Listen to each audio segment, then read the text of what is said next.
can I call on Johann Lamont to wind up and then to press or withdraw her amendment?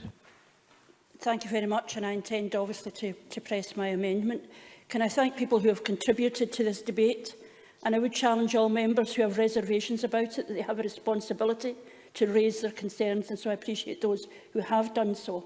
I'm more concerned about people in this debate who are not saying anything, who are not engaged in the debate, but at the same time are calling into question my motives and the motives of those who have asked me to take this forward. If as a Parliament...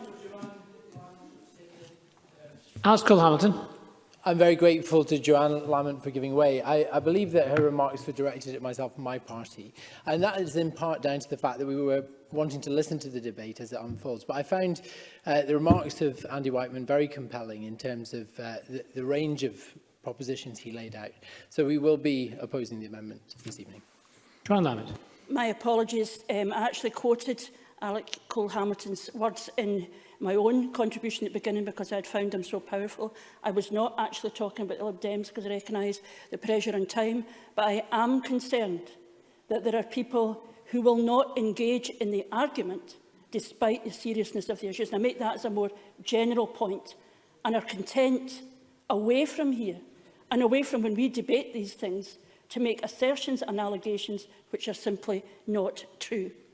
There is no one in here or anywhere else pretending that this legislation or this motion will transform women's lives. I wish it were true.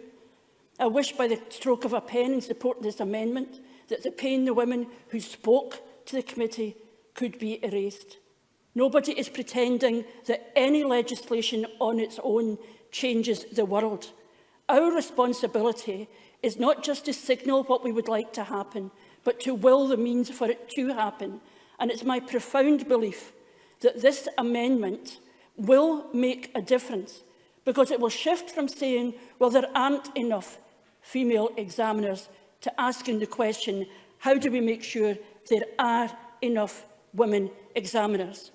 And I respond also to my colleague and friend, Monica Lennon. Forgive me if I focus on survivors in this debate. We should centre the experience of survivors and ask what is right for traumatised women. These women are not responsible for what people say on Twitter or on Facebook. These are women and men who are not responsible for those who choose to weaponise every single bit of politics that this country seeks to defend or argue. These are women who are traumatised and have asked through the years that things should change, and over time they have, and we should listen to them now. And if people want to debate the definition of what a man is and a definition of what a woman is, if they want to look at the Equality Act and change it, I am more than happy to be party to that debate. But that is not the argument we're having now.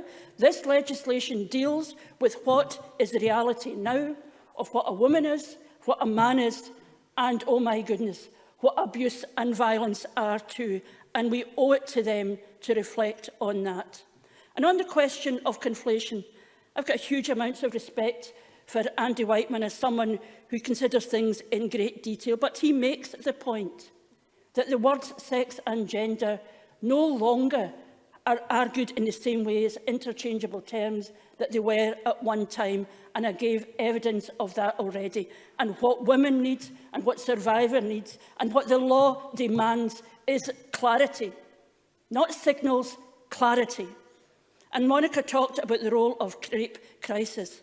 From the very time when I was a young woman who began to understand what violence meant against women, I worked with and supported women who were far more courageous than me in establishing women's aid refuges and establishing rape crisis centres.